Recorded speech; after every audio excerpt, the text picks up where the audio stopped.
साल 2024 का चुनाव अभी बाकी है, मगर अभी से ही 36 इंच का सीना रखने वाले मोदी जी की हुकूमत बुखलासी गई है। इन्हें ये डर हो गया है कि कहीं भारत की आवाम और 26 सियासी पार्टियों का संगम मिलकर कहीं बहाना दे।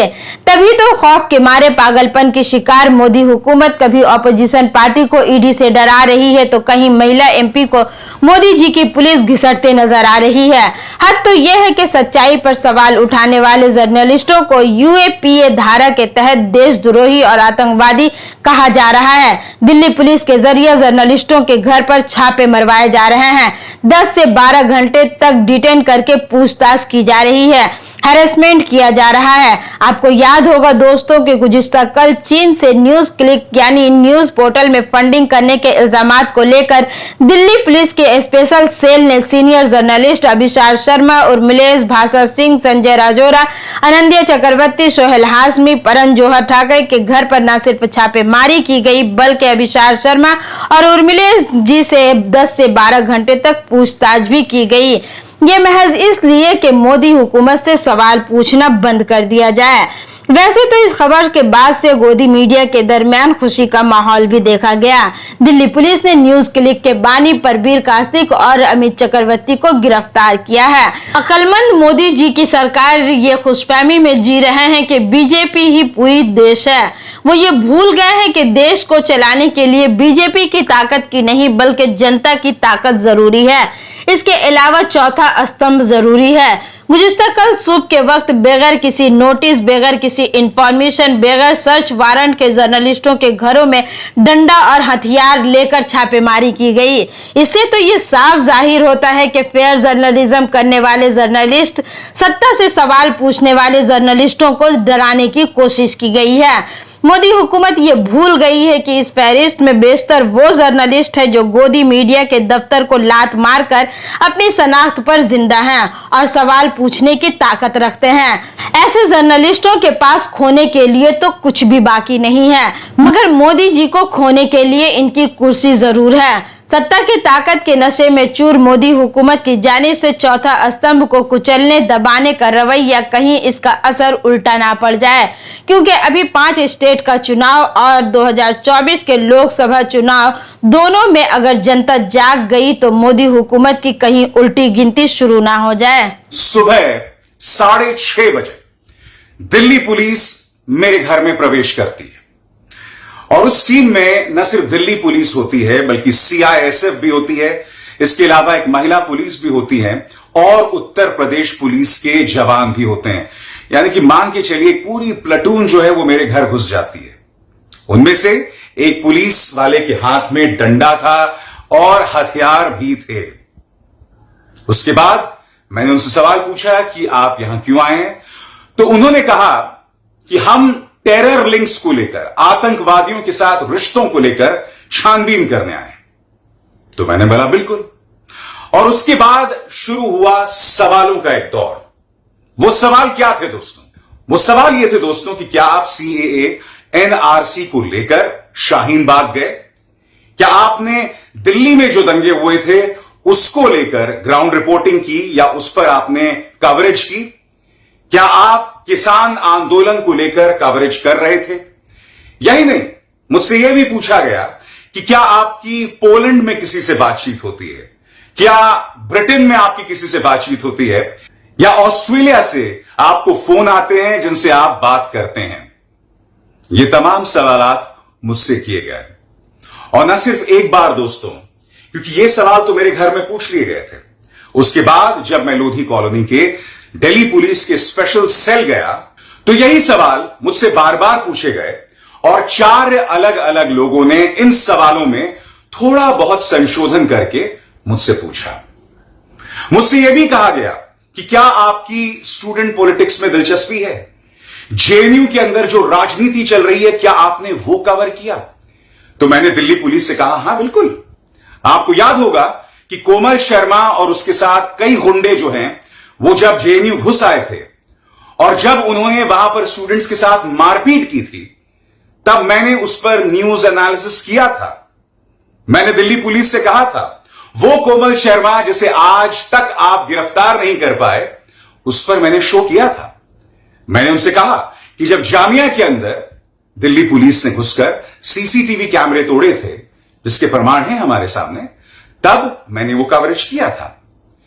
जब 500 से 700 किसान सिंघू और टीकरी बॉर्डर पर मर गए थे क्योंकि वो संघर्षरत थे, तब मैंने उस पर सवाल किए थे।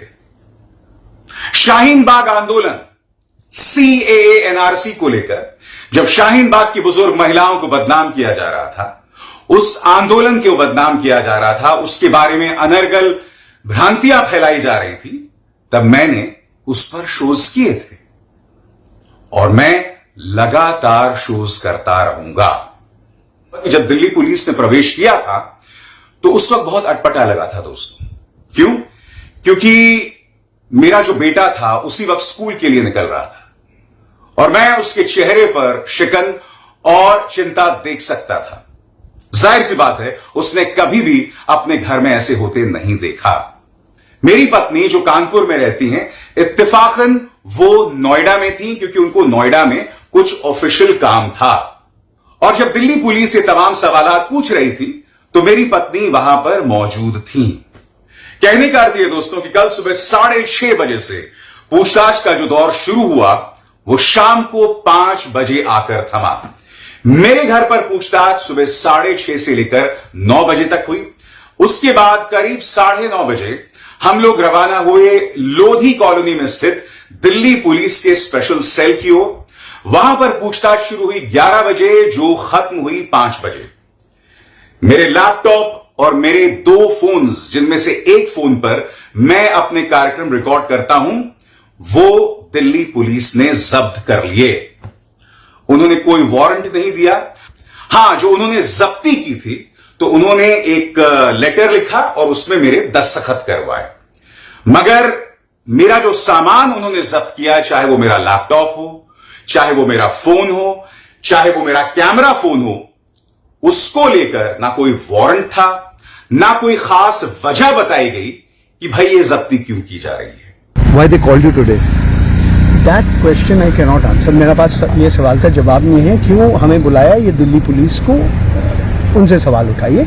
आज सुबह 6:30 बजे हमारा घर में 9 पुलिस के लोग आए थे और हमसे बहुत सारे सवाल उठाया और फिर मैं यहाँ पे पहुँच गया हूँ और हमें कम से कम 8 लोग अलग अलग सवाल उठाया कि मैं एक भटनागर जी से बात करता हूँ क्यों US में, तो बोला वो मेरा साला जी है, मेरा बीबी का भाई है। हमें ये पूछा गया कि आप सिग्नल का इस्तेमाल करते हैं, मैंने बोला हाँ हम इस्तेमाल करते हैं। हमें ये भी पूछा गया कि आप दिल्ली का जो दंगा हुई थी, हिंदू मुसलमान दंगा, आप उसमें रिपोर्टाज किया, बोला मैंने नहीं किया। आप किसान आंदोलन के ऊपर रिपोर्ट किया, बोला हाँ किया। तो ये सारे सवाल मैं सुबह यहाँ पे 8 बजे 8:15 बजे से हूँ और अब 6:15 बजे मैं अभी निकल रहा हूँ। न्यूज क्लिक जो कंपनी है उसके साथ मैं 2018 के अंत से जुड़ा हुआ हूं और उनके साथ मुझे करीब 4.5 साल हो चुके हैं। क्या मैं न्यूज क्लिक का एम्प्लॉई हूं? जी नहीं, मेरा कॉन्ट्रैक्ट साफ तौर पर कहता है कि मैं न्यूज क्लिक का एम्प्लॉई नहीं हूं, मैं न्यूज क्लिक का कंसल्टेंट हूं, कंट्रीब्यूटर हूं। इसका अर्थ क्या हुआ कि न्यूज क्लिक के बोर्ड में कौन बैठता है, न्यूज क्लिक क्या फैसला करता है, न्यूज क्लिक की कहां से फंडिंग होती है, उसमें मेरी कोई भूमिका नहीं है। तो फिर यह झूठ क्यों फैलाया जा रही है भारतीय जनता पार्टी प्रायोजित मीडिया द्वारा कि न्यूज क्लिक मेरा है? मैं न्यूज क्लिक में कंसल्टेंट हूं, कंट्रीब्यूटर हूं, तो तुम्हारा झूठ एक बार फिर पकड़ा जाता है कि मुझे शायद 1 महीने में इतने रुपए मिलते हैं और मैं देश के खिलाफ बोलता हूं। सबसे पहली बात दोस्तों, मैं आपके सामने न्यूज क्लिक के साथ जो मेरा कॉन्ट्रैक्ट है वो पेश करना चाहता हूं आपके स्क्रीन पर। दोस्तों, न्यूज क्लिक से जो मुझे पैसा मिलता है उसके 2 कंपोनेंट्स हैं। पहला कंपोनेंट यानी पहला हिस्सा, वो मुझे एक फिक्स्ड पैसा देते हैं जो है 2,34,000 पर महीना, ठीक है, और ये कट कटा के मेरे पास 2,10,000 आता है। और इसके अलावा YouTube से जो कमाई न्यूज क्लिक की होती है उसका एक अंश मुझे देते हैं। अब मैं आपको बतलाने वाला हूं दोस्तों कि पिछले एक साल में यानी कि 2022-2023 में मुझे कितने पैसे मिले। मुझे न्यूज क्लिक से जो फिक्स कंपोनेंट मिल रहा था वो था 2,34,000 और 12 महीने में ये हो जाता है 28,08,000 और इसमें ऐड हो जाता है YouTube से न्यूज क्लिक की जो कमाई होती है उसका एक अंश वो लोग मुझे देते हैं और वो है 7 लाख रुपए। यानी कि 28,08,000 प्लस 7 लाख ये हो गया 35,08,000 यानी कि करीब 35 लाख, वो भी 2022-23 में। जब मैंने 2018 में न्यूज क्लिक के साथ काम करना शुरू किया था दोस्तों, तो अपने स्क्रीन पर देखिए तो मुझे मिल रहे थे 1 लाख अपने कार्यक्रम न्यूज चक्र के लिए जो हफ्ते में एक बार आता है, और बोल के लब आजाद हैं तेरे के लिए मुझे मिल रहे थे 60,000। यानी कि कुल मुझे 1,60,000 पर मंथ मिल रहा था। और उस वक्त न्यूज क्लिक का YouTube मोनेटाइज नहीं था, यानी कि YouTube के जरिए न्यूज क्लिक पैसा नहीं कमा रहा था। यानी कि 2018 से लेकर 2019 के अंत तक मुझे 1,60,000 रुपए न्यूज क्लिक से मिल